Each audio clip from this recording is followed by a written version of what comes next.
Welcome to another episode of Computer Science and Technology with Felix Pham from Vietnam. First, I want to apologize for my long absence. I recently became a father and my little angel takes up a lot of my spare time. In today's episode, we want to finish the volume bot implementation that we started last time. We already created the bot in the previous episode, and today we put it into the event loop. So we will get the market data in and see if we have volume events that then get notified via our Slack application.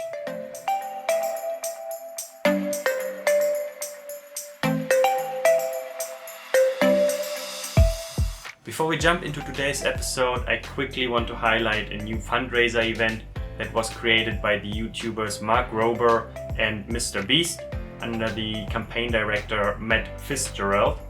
It's called Team C's, and more about that at the end of the video and in the description below.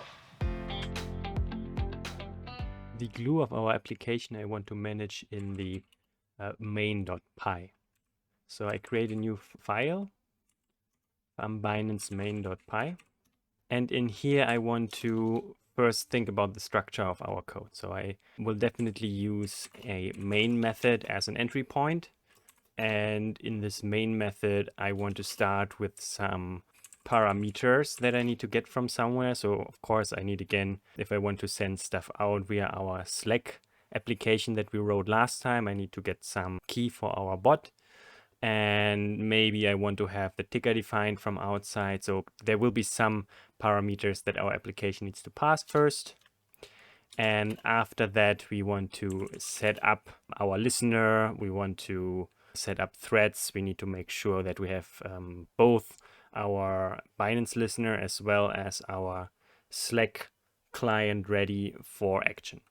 And then we want to go into our main loop. So here we will have some kind of endless loop that will just go over reading out the data from the listener, feeding our bots, and seeing if there has been any response from the bots that needs to be printed out or sent to Slack or whatever.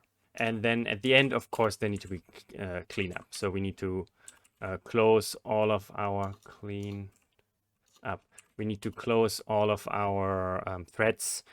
We need to stop the listening part for Binance, and then we need to join our threads. And that will be it for our program for today. I want to start with our loop. So here I want to continuously run something until our program is supposed to stop. So I want to run our loop and until we catch a keyboard interrupt. Okay, our loop method will of course run forever unless stopped via keyboard interrupt. So while true, we want to first feed our bots with new data, if there is any new data. Then we want to update the bots. And if we have responses, we want to process those. Okay, I didn't put any parameters here. I didn't collect any return values yet. This is just to get a broad understanding what we want to do here. And then, of course, I need to define those methods. Okay, how do we feed our bots? Well, we definitely need some bots. So we need to have probably an iterable of bots. We already defined bots earlier, so let's get from Binance.bots import bot, and this is of course bot. And we also probably will need our volume bot later on. Okay, what else do we need? Yeah, probably if we want to read the inputs from our Binance listener, then we also need the queue of that. And I call that market data, which is of queue.queue. And this one actually will return nothing because we just feed the bots and we collect our responses in the update bots. Yes, I need to import the types that I used here, so iterable and yeah, iterable for now here, as well as import queue. And in here, we want to wait on our market data queue for new data to arrive.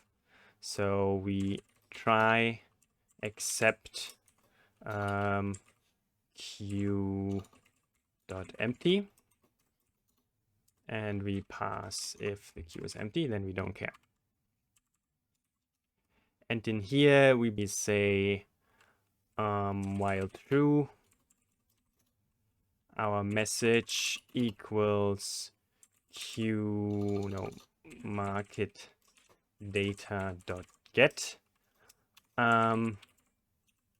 We can define a timeout here, but there might be an issue with waiting 100 milliseconds for new messages to arrive. If we wait here and we have a very liquid symbol, or we have subscribed to a lot of different symbols, then we will get a lot of data all the time, and then we might actually never leave this loop and would basically starve our update bots function, and we would never get our alerts. And that's of course not what we want. So I think we either have to make sure we only wait during the first iteration, or maybe we can even get away with a no wait here. Get no wait, or basically timeout 0. And immediately return if there's no message in here. But if we have a message, then of course for bot in bots, we want to feed our bot digest event and give it our message.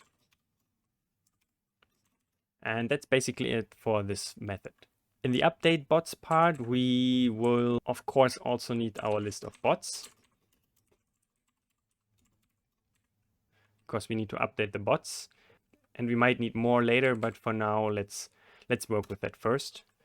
So here we just want to say, okay, we get responses equals bot dot update for bot in bots. This will give us a list that is exactly n elements wide, where n is the number of bots we have. But actually, we are not interested in those responses that are none. So this would also include the none responses. To get rid of those, we could use the filter method, which runs a filter on an iterable. And providing the filter function none here just means we use the default filter, which removes all elements that are evaluated to false. So if you have a none in there, if you have a Boolean false in there, if you have an integer 0 in there, or an empty list, then this would be filtered out of this generator. And this is a new generator, and this one we can put into a list. So we actually get a list out of that. And then we return those responses. And then in the process responses, we will have our responses, which is a list, or we can be a little bit more generic. It's an iterable of events, and events we for now define as dictionaries. So let's include the dict from our typing module. And we need some kind of processor for those events, which can also be a list. So processors, iterable of, and now we can have a callable. And this callable, first we define the arguments that are expected for this type, and then the return value. The return value will definitely be none. And close the iterable part. Yeah. And we will provide a dictionary here. So in the future, we will definitely have to consider putting this into a real type instead of just in a dictionary. But for now, that's okay. And since we already started, this one will not return anything. And this one will return a list of dicts.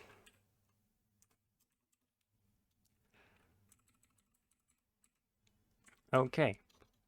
And then we just say for every processor in processors, for every response in responses, processor dot.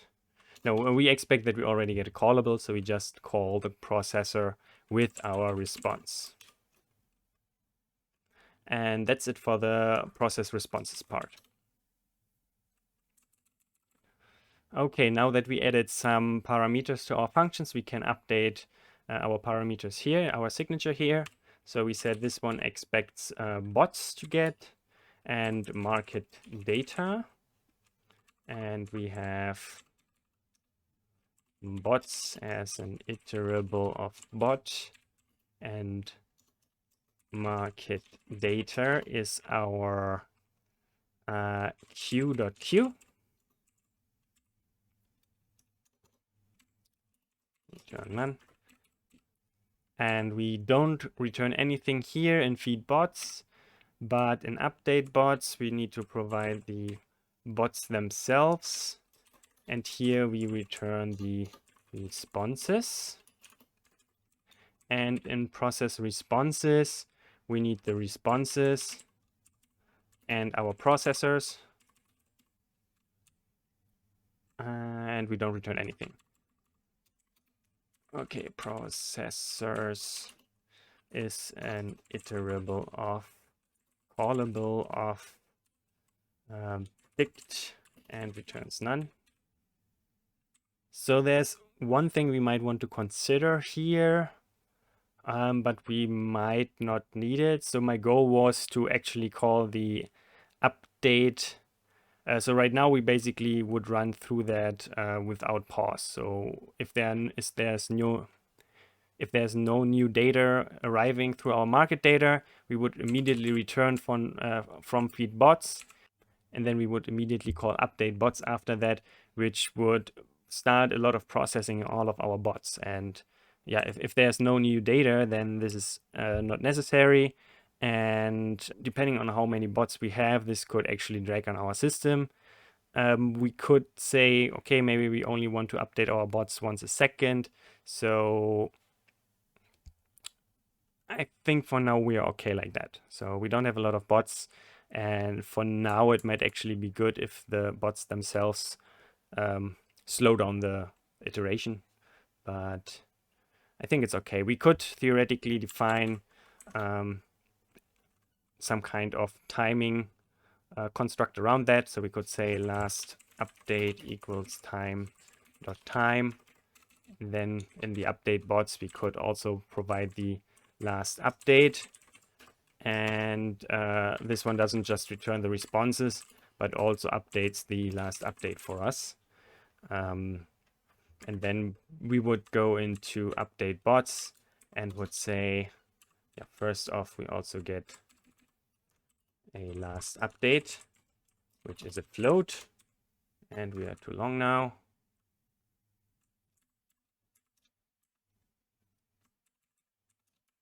So we make it multiple lines. And here we can say if now equals time.time, and if last update, if now minus last update is bigger or equal to 1 second, only then we want to do this. And now this could also be too long. And then we also update our last update with the now and return responses and last update. So this way we would make sure that our last update is called not faster than every second. But if we are kind of stuck in the feed bots part, so if we get a lot of events coming in through the market data faster than we can actually feed the bots with them, then this could also be called after 1.2 seconds, after 2 seconds, after 3 seconds. So this is something we don't have to worry right now. But if our system grows, we definitely need to consider how we make this a little bit more predictable.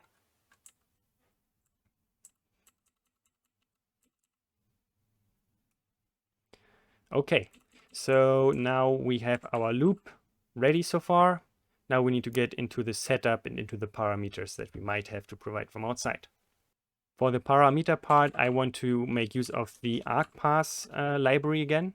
So I use another method for that. I call it parse arguments.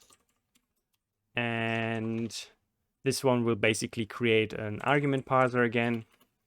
It's like argparse dot argument parser. Again, there are a lot of parameters we can set here. We should set here like documentation, help text, and so on and so forth. But to make it easier, we just go with the default, with an empty signature here. And then we add some arguments. We add the ticker we want to listen to. And then in addition to that, I also, just so we have a little bit more than just one argument in here, I use an optional parameter. If you start the parameter with -, it will automatically make it an optional parameter. And maybe we add a -verbose with an alias -v and action. So what is he supposed to do? We don't want to provide -verbose true or something like this. So we just say, as soon as you see that flag, store a true value. So then it's flag based and not, we don't need to provide a second part for that argument. And then we return parser.parseArgs. Okay, and our arguments equals parseArgs. Now we need to, of course, import the argparse library. Import argparse. And I also want to import, because I will use it right away, I also want to import the logging library. And we might not use it in here. Maybe we do if we have some errors later, but I will still define it here in case we need it later. Logging.getLogger name. But we definitely have defined some logging in our submodules. So if we activate logging, then we will see the log messages from our submodules later. And back in our main method, I will now initialize our logging. So if arguments.verbose, then we want to initialize the logging module, basic config level equal logging.debug. And then we will get all the log messages from all modules, not just our modules, also other modules. And then in our setup part, we need to set up multiple things. We need to set up our listener. So set up listener, and we need to set up our processors, which will be our Slack. So our processors. And then we basically have to call our loop with our bots, our market data, and our processors. Okay, so we also have to set up our bots apparently. For now, the setup of the bots will be quite easy. We will just say that our bots, oh, now I need to be careful. In this method, I should not override the bots module, but since we didn't import the bots module directly, we imported the classes within that module. I don't run this naming conflict here. So I should be safe calling this bots, but we need to be careful not to override any modules. So the naming sadly is very generic, so easy to make that mistake. And for now, we just have our volume bot. So volume bot, we need to provide a ticker, which is the argument ticker, args.ticker. Here we will have one extra complication. When we subscribe to our listener, we use the ticker in small letters, but when we get a return, the ticker is actually capitalized. We could either deal with that here or we could deal with that in our bots. I think I will deal with that in the bots.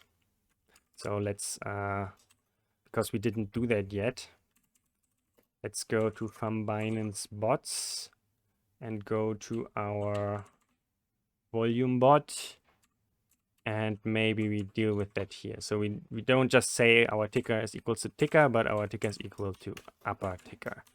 Then we don't have to deal with that in our main method. Then we just provide the ticker here. We should also add that to the listener when the user enters the ticker argument in capital letters. Then we might need to use small letters for subscriptions. I haven't tested it with if it is case sensitive or not, but we would be safe to do that there as well. I will add that later. And we could also add some arguments here for the volume itself and also for setting the cooldown and everything. For now, we just leave it at the defaults. That would also be something we should add to the arguments themselves, so we don't have to hard code it in here. So for now, we only have one bot, only one volume bot with one ticker. And now to our listener. Our listener equals listener, and we needed to provide the listener with a message queue. So the message queue will be our, we called it market data. And then we need to define our market data as a queue.queue. Again, without any restrictions. And we also need to import our listener.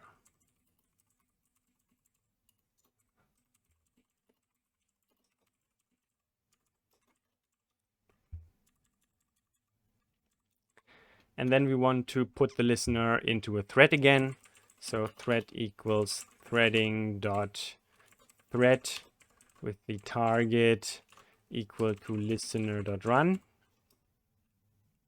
And again, we set it a daemon thread, so it automatically stops running if our main process stops unexpectedly. Again, we try to clean everything up, but you never know. So just so you don't have to do manual cleanup, we kill the thread if something goes unexpected. And then we want to start that thread. And again, we need to import a new module. I mean, new to this module. And we continue with our processors. So our processors, again, should be a list. And the list should be of callables that expect an event.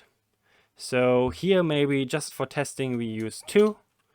First, I want to use, for debugging purposes, a simple lambda, where I say, okay, I got in our event, and we could do it via our log, or we could just put a normal print out.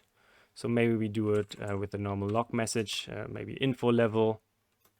And we just want to have the text of our event here. And then we want to have our Slack processor that expects a token that we still need to provide. So we need to update our arc parser again.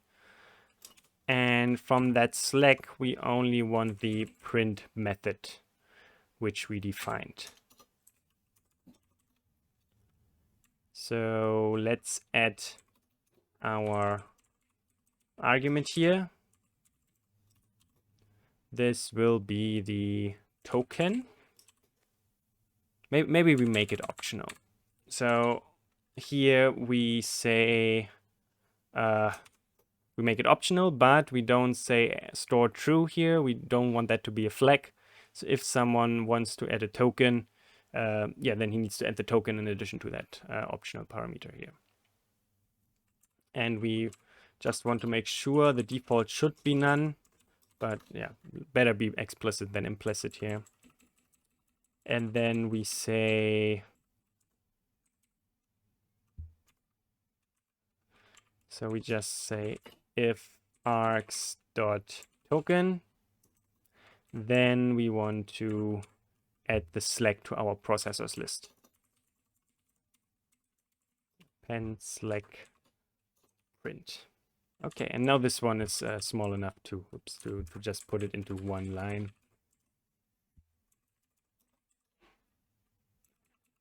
Okay. Yeah, one thing we still need to do, we didn't yet actually subscribe to our ticker. So after we started the thread, we can say listener, yes, listen and n, listener.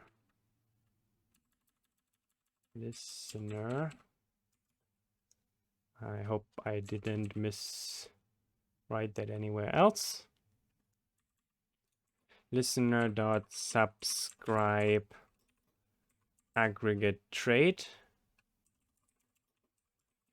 for our ticker that we got.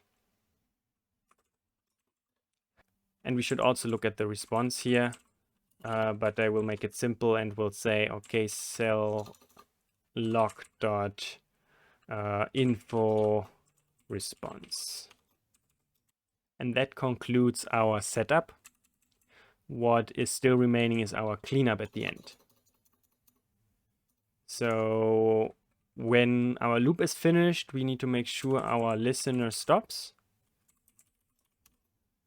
And our Slack method doesn't have any stops. So this is something we don't have to worry right now, but we definitely need to join our listener thread at the end. And that's the cleanup we need. And at the very end, because we didn't do that yet, we also need to actually call our main method. So if name equals main, then we want to call our main method. We didn't define a default volume, if I remember correctly. So yeah, we do need to add that here as well.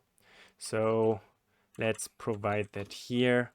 Parser.add argument volume, and let's say that this should be a float. So it will automatically do the float conversion, and if we provide something that is not a float, then it will also give us a reasonable error message. So quite handy to use the arg parse in this capability. And let's go to our bot and say that our volume is defined as args.volume. And one more thing I forgot. I do want to pre-process the data that I get from the exchange a little bit. If you remember correctly, we have a dictionary with 1-character keys, P for price, Q for quantity, and so on and so forth. So first of all, that's not really readable for us. And also we might want to have a translation layer anyway, in case we have different data sources in the future. So we might want to have a layer that can map different sources into a common structure. So that's why I also added a preprocessor for the messages, which I need to import. So from Binance.preprocess import preprocess, and this is a preprocess that is tailored to Binance at the moment. So if we have other sources, we need to basically modify that. And now I need to use this preprocess method here when we get our market data. Preprocess. Okay. And we need to say responses equals empty list. There's one complication here. Slack processor equals Slack args.token. And the complication is that the print method expects a string as well. So I need to again wrap that into a lambda and say Slack processor.print e and e.text.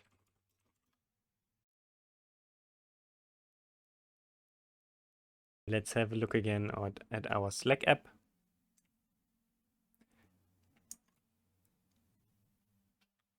So let's see when we get over the 10,000 threshold. So there we have 12,000, 14,000 because we have a 20% increase. So next, or it's like close to 15,000. So another increase would be around 18,000. And there we are at 19,000. So that seems to be working so far. Yes, 24,000 is also 20% more. So let's hope that we have most of the bugs out of the program. We definitely need to perform more extensive tests. We definitely didn't test our cooldown calculation yet, and there will be other corner cases that do need proper testing. That's not production code, so you definitely do need to do your own due diligence if you use that code. But the code shows what we wanted to show, that we can use Python and the provided APIs from Binance and Slack to have our own alert bots that will send messages to our groups when certain events have happened, when certain alerts, certain trading metrics have been met. As I said, it's not the most efficient code. We could think about putting it into more threads or even into multiple processes. We do have to consider in later episodes how we want to save state. So at the moment, if we say we only want to alert it once per hour, as soon as we close our program and open it again, then this cooldown is automatically resetted. And it will also not remember the volume state we had before. So there are a lot of things that we can improve in further episodes or that you can improve on your own. And with this, we reach the end of today's coding session. I hope you enjoyed it, and if you did, please leave a like. If you want to get notified when new videos come out, please subscribe to the channel. I love jogging next to the riverside here in Ho Chi Minh City, and I always get very dismayed when I see the garbage floating in the waters.